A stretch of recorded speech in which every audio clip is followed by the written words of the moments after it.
لله نحمده ونستعينه ونستغفره ونعوذ بالله من شرور أنفسنا ومن سيئات أعمالنا من يهده الله فلا مضل له ومن يضلل فلا هادي له وأشهد أن لا إله إلا الله وحده لا شريك له وأشهد أن محمدا عبده ورسوله. قال الله تبارك وتعالى في القرآن المجيد: يا أيها الذين آمنوا اتقوا الله حق تقاته ولا تموتن إلا وأنتم مسلمون. يا أيها الناس اتقوا ربكم الذي خلقكم من نفس واحدة وخلق منها زوجها وبث منهما رجالا كثيرا ونساء واتقوا الله الذي تساءلون به والأرحام إن الله كان عليكم رقيبا. يا أيها الذين آمنوا اتقوا الله وقولوا قولا سديدا يصلح لكم أعمالكم ويغفر لكم ذنوبكم ومن يطع الله ورسوله فقد فاز فوزا عظيما. إن أصدق الحديث كتاب الله عز وجل وخير الهدي هدي محمد صلى الله عليه وسلم وشر الأمور محدثاتها وكل محدثة بدعة وكل بدعة ضلالة وكل ضلالة في النار. أما بعد. We begin in the blessed name of Allah subhanahu wa ta'ala. We seek His help and His forgiveness. Whomsoever Allah subhanahu wa ta'ala guides will never be led astray, and whomsoever Allah subhanahu wa ta'ala deems astray, no one can guide. I bear witness that there is no God worthy of worship except Allah subhanahu wa ta'ala, and I bear witness that Muhammad sallallahu alayhi wa sallam is His prophet and messenger and slave sent to mankind. The best speech, the speech of Allah subhanahu wa ta'ala, is Kitab, the Noble Quran. The best guidance is the guidance of Muhammad sallallahu alayhi wa sallam, his authentic sunnah. The world's affairs in religion are the newly invented matters, and every newly invented matter is the religious innovation, and every innovation is a misguidance, and every misguidance takes a doer to the hellfire. Assalamu alaikum wa rahmatullahi wa barakatuh. When Ibrahim ﷺ was constructing the Kaaba along with his son Ismail ﷺ, Allah subhanahu wa ta'ala commanded Ibrahim, the prophet of Allah, the father of Islam, to go ahead and proclaim the call for Hajj. He asked him to make the adhan and call people for Hajj from the Mount of Al-Qubays. And Ibrahim ﷺ responded back by saying to his Rabb, I practically have no one here. There's no one around me to call. And Allah subhanahu wa ta'ala responded to him through Jibreel ﷺ, mentioning, for you is to call and for me is to see who responds. And when Ibn Abbas radiallahu anhuma, when he gave the tafsir of the ayah, he said, when Ibrahim ﷺ stood on that mountain and made the adhan, the ruh upon whom Hajj was made obligatory, every single ruh until Yawm al-Qiyamah upon whom the Hajj was made obligatory, everyone responded by saying Labbaik. I mean, if you actually think about the gravity of that statement, if you were blessed to perform Hajj in your lifetime, or if you are meant to perform Hajj, you already made the intention for it even before your body came into existence. Allahu Akbar. And he goes on to say that when he made the adhan, every inanimate object around that place, around the Kaaba at the time, the stones and the sticks and the leaves, every single thing stood witness for this call. And he says, وَعَذِّمْ فِي النَّاسِ بِالْحَجِّ يَحْتُوكَ رِجَالًا وَعَلَى كُلِّ دَامِرٍ يَأْتِينَ مِنْ كُلِّ فَجٍّ عَمِيقٍ. Allah commands his messenger, his prophet Ibrahim, to go and proclaim the call for Hajj, to come to the house of Allah subhanahu wa ta'ala. And then Allah gives response to the statement by saying that the people will answer this call, and they will come to the house on their camels walking from every distant path, and Amiq is the crooked mountain highways.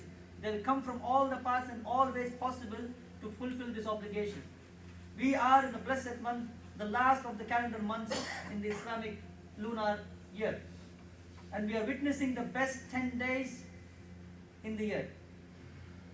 The ulama, the majority of the ulama agree upon the opinion that the best nights in the year are the last 10 nights of Ramadan. And the best 10 days of the year are the 10 days of Dhul Hijjah, the first 10 days of Dhul Hijjah. And we are witnessing those 10 days as we speak. Now you may ask, you may be thinking, but brother, the people who have to go for Hajj, they're already there in the Haram now, right now. They are in the Holy Land already fulfilling the obligation. What is it for me? It's twofold. For those of us who have already been to Hajj, this khutbah will be a reminder to refresh those wonderful memories that you experienced while you were the guest of Allah subhanahu wa ta'ala in the Holy Land. And for those of us who have not yet been blessed, let this khutbah become a reminder to spark the desire to go for Hajj inshallah ta'ala. Now Hajj is a spiritual exercise, and it has a lot of emotion associated with it. From the country where I come from, I think it's the same for the rest of the world as well. Hajj is basically the retirement plan, right?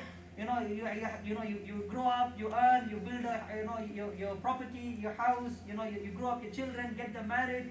When you basically have nothing else to do, that's when people think about Hajj. That was the trend, but wallahi, that trend is changing a lot, in this time, which is a positive, a sign that we are seeing, mashallah.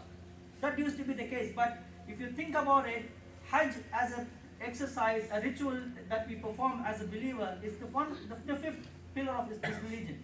The same weightage that we give for salah and zakat and so is Hajj has the same weightage. And the wisdom of Hajj is that it has a combination of all of the other ibadat in it. Because if you think about it, there is takbir, there's tahmeed, there's tahleel in the as part of the talbiyah that you make. There is a decorum, there's a discipline that is demanded of the hujjaj. You are in the state of ihram. Many things are haram to you in the state of ihram. You cannot crop your hair, you cannot cut your nails, you cannot take off anything from your skin.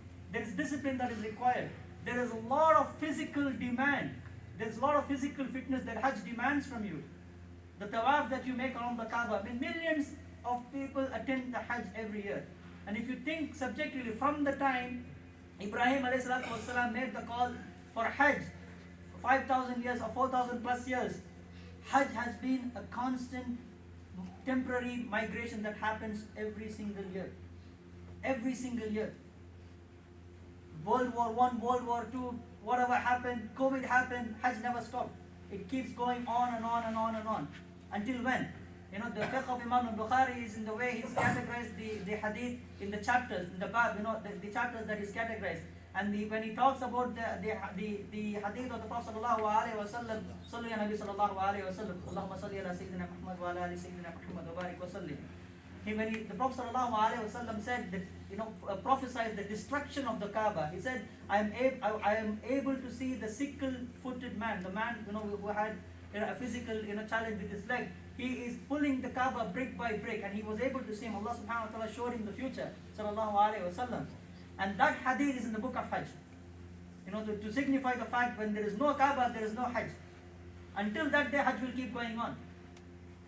And Hajj, if you think about it, the rewards of Hajj, from the time the Hajjaj, the guest of Allah, makes the intention to perform Hajj, and every step he takes, not just him, his animal, his vehicle, Allah subhanahu wa ta'ala adds a reward for him for every single step he takes, and takes away a sayyat for every single step he takes, all the way until he reaches there.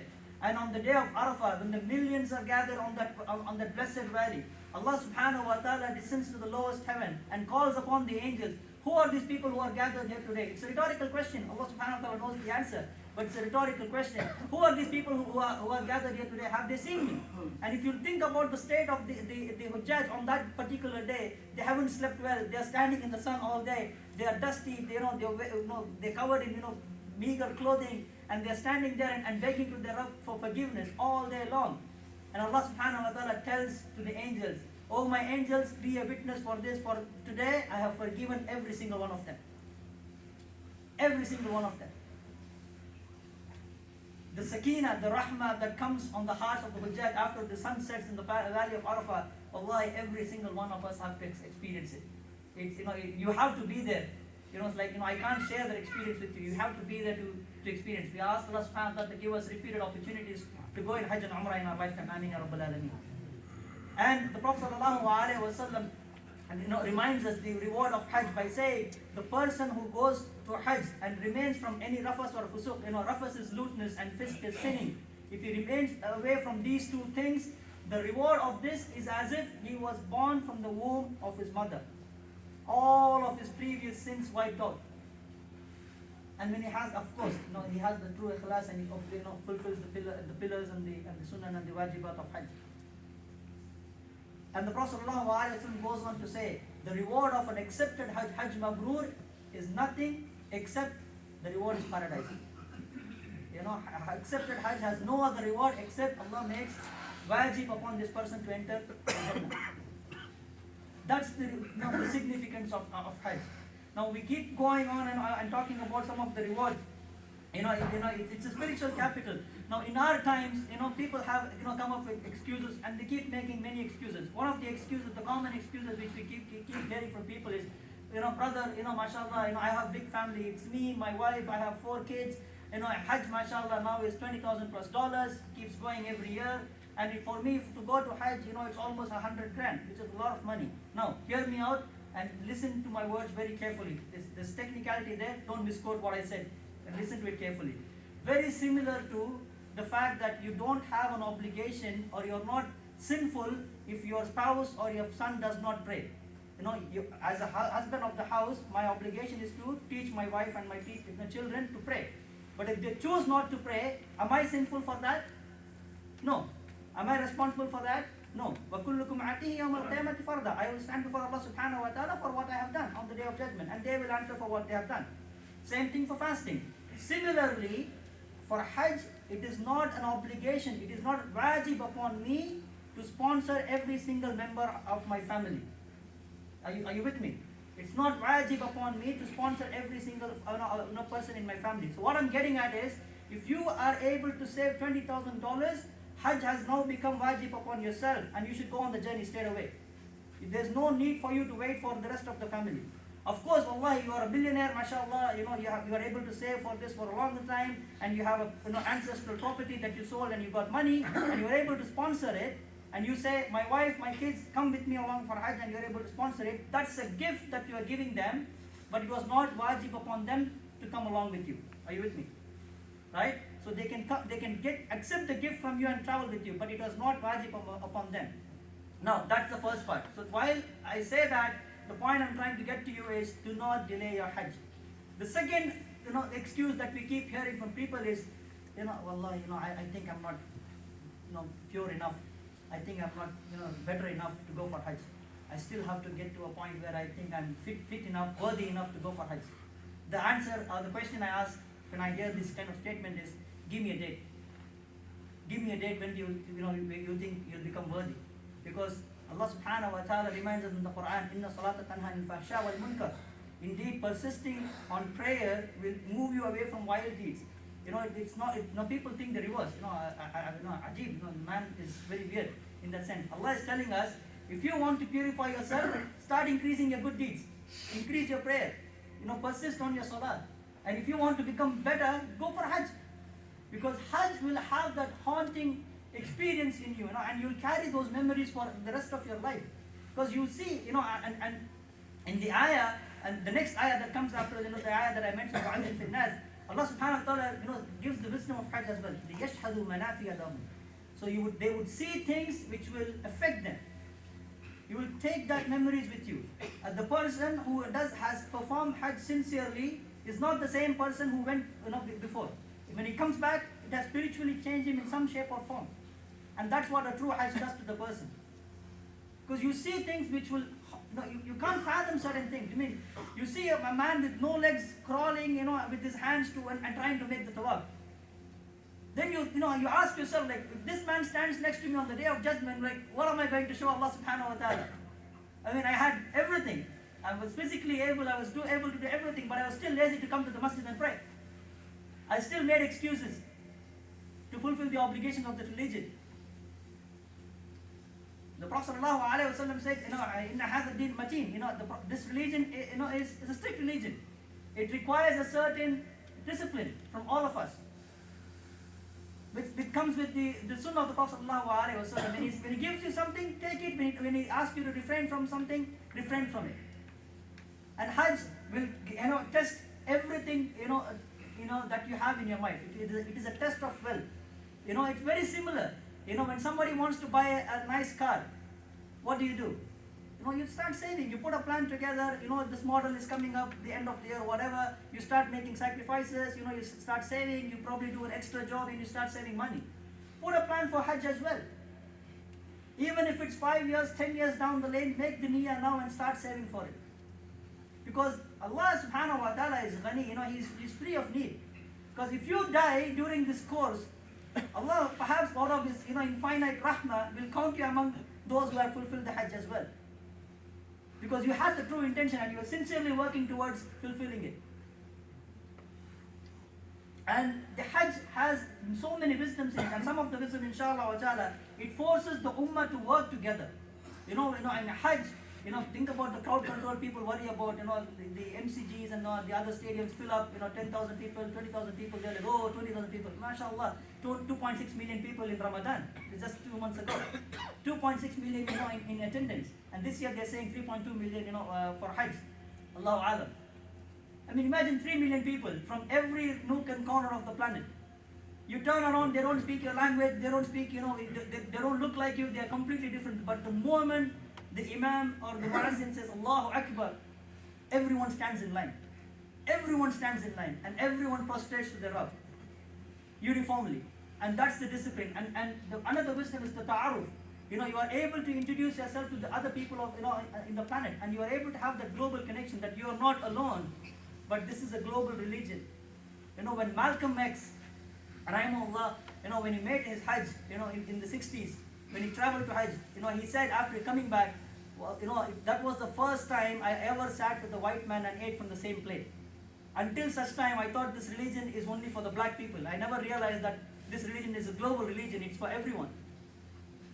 And then he realized that the message of Islam is not only for the black people, because until such time, the dawah that he was doing was only for the black people. But when he came back, he realized it's for everyone, and he started going global. And he started making dawah to everyone. That's what Islam does to you.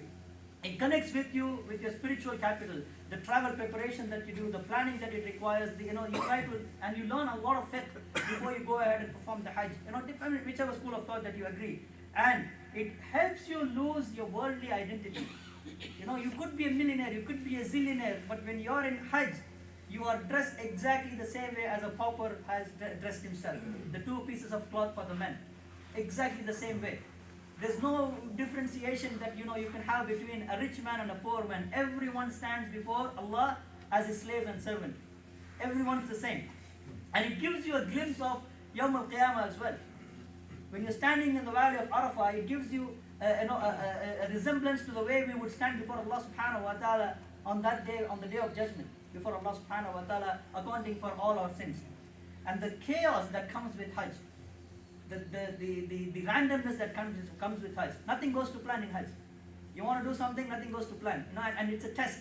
You plan all these things. I will go and do this and this and that. But Allah, everything changes. There'll be that guard that will say, you want to go to the mataf? No, go up. He'll push you to the top floor and make you do the longest rounds that possible in the haram. And it's a test again. It's just testing you. Are you putting yourself and subjugating yourself to the command of Allah subhanahu wa ta'ala? This is how Allah is testing you. I'm testing you.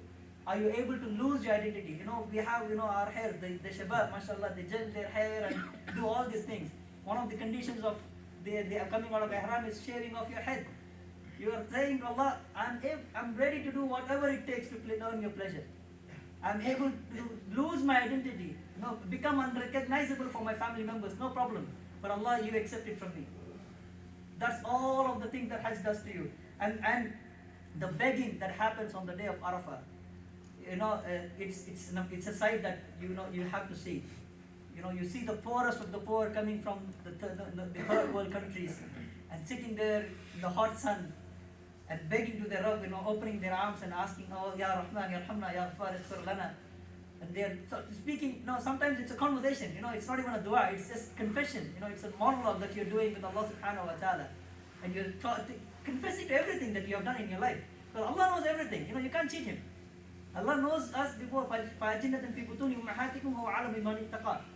Allah knew us before He even placed us in the wombs of our mother. And you are able to confess everything. And Hajj is the way that you connect with the Anbiya of Allah subhanahu wa ta'ala. When you're standing on Arafah, there is a realization that every single prophet of Allah has stood in this valley at one point or the other. And they have made the same dua as you are doing in that place. And Hajj, it comes in the best days of the year. And for us, for those who have not been invited this year, we hope Allah subhanahu wa ta'ala invites us again in our lifetime. Ameen ya Rabbil Alameen. For those of us who are left behind, what can we do? Number one is make use of these 10 days. What can we do in these 10 days? Fast. There is an obligation on us on the day of the Sunnah to fast on the day of Arafah. Whatever day you believe is Arafah. In our times I have to say this. Okay? if you're doing it your Eid on Wednesday, Tuesday is your day of Arafah. If you're doing your Eid on Thursday, Wednesday is your day of Arafah. No problem whatsoever. Try to fast on the day and encourage your family members to fast on that day. If you are able to fast more, start fasting from tomorrow. Because Monday is one of the the sunnah days of fasting. So fast on the Monday and fast on the Tuesday, so you get more reward, inshallah ta'ala. If you can fast on the weekend, please do so. Because the reward of the fasting person is with Allah subhanahu wa ta'ala. Number one. A lot of takbir and tahmeed and tahleel that you can do. Of course, after the sun sets on the day of Arafah, we will all do it in the congregation until the days of Nahr. But before that, on privately to yourself, you can remember Allah subhanahu wa ta'ala as much as possible.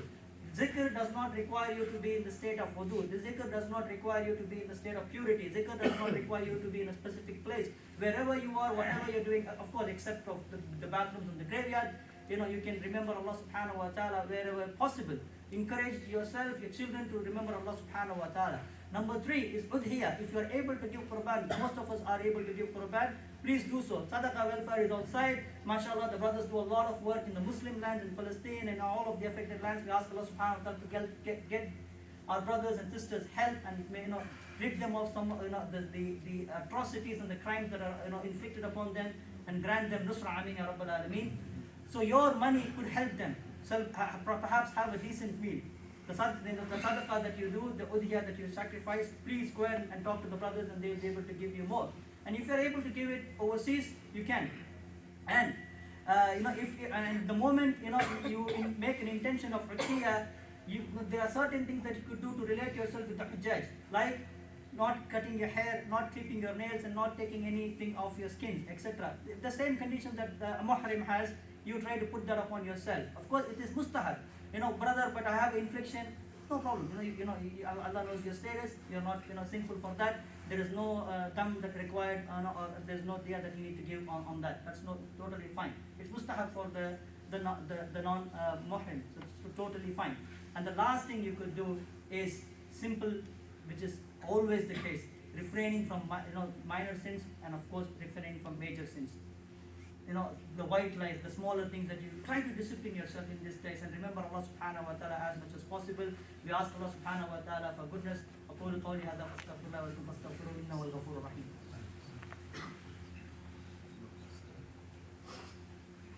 Alhamdulillah wa salatu wa salam ala rasulillah ala sayyidina Muhammad wa ala alihi wa ashabihi wa sallam tasliman kathira. Inna Allah wa malaikatahu yusalluna ala nabi ya ayyuhalladhina amanu sallu alayhi wa sallimu taslima. Allahumma salli ala sayyidina Muhammad wa ala ali sayyidina Muhammad wa barik wa sallim. Allahumma ihdina fi man hadayt wa afina fi man afayt wa tawallana fi man tawallayt wa barik lana fi ma atayt wa qina wasrif anna sharra ma qadayt fa innaka taqdi wa la yuqda alayk wa la yadhillu man walayt wa la yu'izzu man atayt tabarakta rabbana wa ta'ala falakal hamdu ala ma qadayt. Astaghfiruka Allahumma wa natubu ilayk. ربنا آتنا في الدنيا حسنة وفي الآخرة حسنة وقنا عذاب النار. ربنا تقبل منا إنك أنت السميع العليم وتب علينا إنك أنت التواب الرحيم.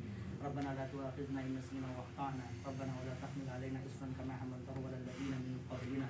ربنا ولا تحملنا ما لا طاقة لنا به واعف عنا واغفر لنا وارحمنا أنت مولانا فانصرنا على القوم الكافرين صلى الله على محمد وعلى آله وصحبه وسلم تسليما كثيرا. أقم الصلاة.